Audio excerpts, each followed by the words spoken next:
Well, hello everyone. Welcome to today's The Word in a Flash. I'm Freddie Wilson. Today's subject is Never Gonna Break My Faith.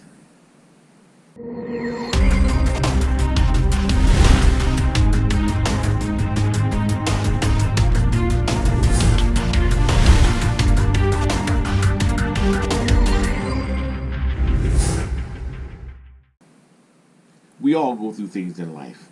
Even the best of Christians go through things in their lives that will really test their faith. I'm here to tell you that I'm not going to let anything break my faith, and I encourage you to do the same. Aretha Franklin sang a song called Never Gonna Break My Faith. Some of the lyrics to that song are, "My Lord, I have read this book so many times, but nowhere can I find a page that changed what I experienced today as any grace. Now I know that life was meant to be hard, and that's how I learned to appreciate my God. Though my courage may be tried, I can tell you that I won't hide, because the footprints show you are by my side.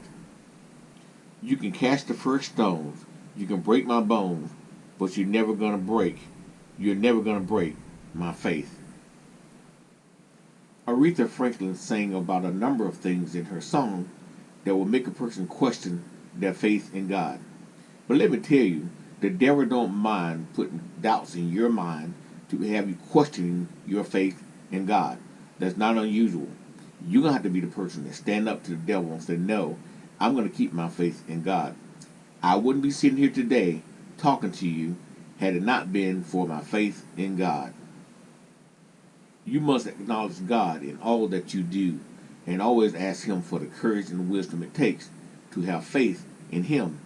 Yes, it takes a lot of courage and wisdom to have faith in God, because sometimes things will come at you that doesn't make any sense, but you're going to have the courage to push through anyway. Also, it takes a lot to act out on faith, especially when you have a lot of people around you that don't have the faith that you have and don't believe you have what it takes to face the challenge before you. If you're still working, ask God for His grace in dealing with your daily work day. Yes, work can be challenging, and dealing with people can be even more challenging, but you have to have faith in God, and He'll get you through whatever you have to face. Speaking of work, even though you're working through problems, sometimes those problems you're dealing with has its purposes, even if it's just for the people around you watching you as you react to things to see exactly how you would respond, since you are a believer. Show you as a Christian how you would respond. Work can be challenging, but I am here to say that God will bless you through all of your work challenges as well as your personal challenges. 1 Corinthians 16:13-14 tells us we should always be on guard. Stand firm in the faith, be courageous and strong, and do everything with love. I know in today's environment, sometimes things are really tough for people when it comes to money. But let me tell you that even though you don't have money for certain things, God will bless you regardless how much money you have. If you don't have a lot of money, just be thankful for what you got. When God bless you with a little, He'll be faithful to give you a lot. But you have to take care of what you have and appreciate what you have and give God the glory for what you have now. And He'll take care of your future needs. I can tell you personally how God can bless you even if you don't have a lot of money. And He'll bless you regardless of the money you may think you need. 1 Timothy 6:10-12 reads, "For the love of money is the root of all kinds of evil, and some people craving money have wandered from the true faith and pierced themselves with many sorrows. But you, Timothy, are a man of God, so run from all these evil things. Pursue righteousness and a godly life, along with faith, love, perseverance, and gentleness. Fight the good fight for true faith. Hold tightly to the eternal life to which God has called you, which you have confessed so well before many witnesses." Even if you're not a preacher or a teacher or the religious faith, you need to be willing to show people your faithfulness in God.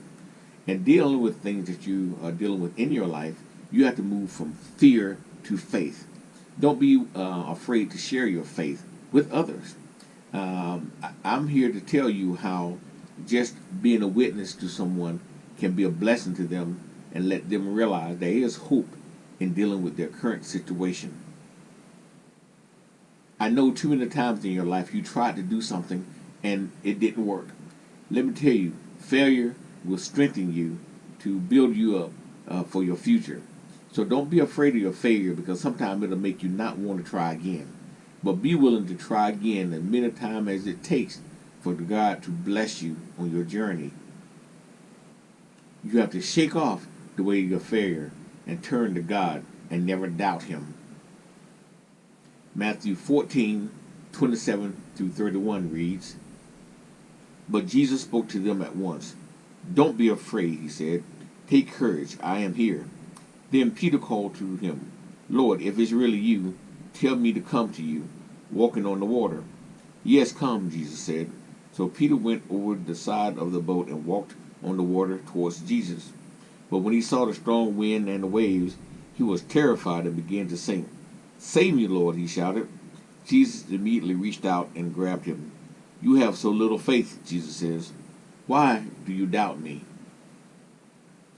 Peter initially had the faith to step out on the water, but when he saw circumstances around him, he began to doubt. Therefore, he began to sink because he was losing faith. And then Jesus pulled him up and told him how little faith he had. We in our lives got to move from doubt, from fear. We have to go out and reach for God and have Him tell us what He wants us to do and be willing to do it.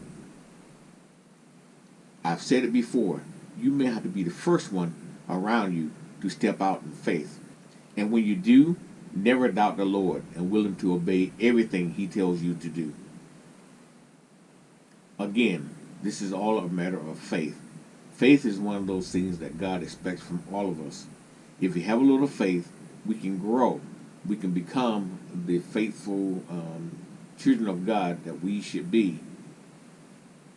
We can now talk about faith in our God and avoid impatience, showing our faith in Him and knowing God works things in His own time. I admit some of the things in our lives challenges our faith, but we got to keep on going and not stop and believe what God is capable of doing for us. In the midst of our problems, we should be aware of God's reign and realize that God can control everything. God can change everything that's going on in your life. But we have to be patient. I think impatience is a form of unbelief. So you have to learn to be patient in God and wait on His timing. No matter what I face in life, I'm going to not let it ever break my faith. And I suggest you do the same. And with that, be blessed.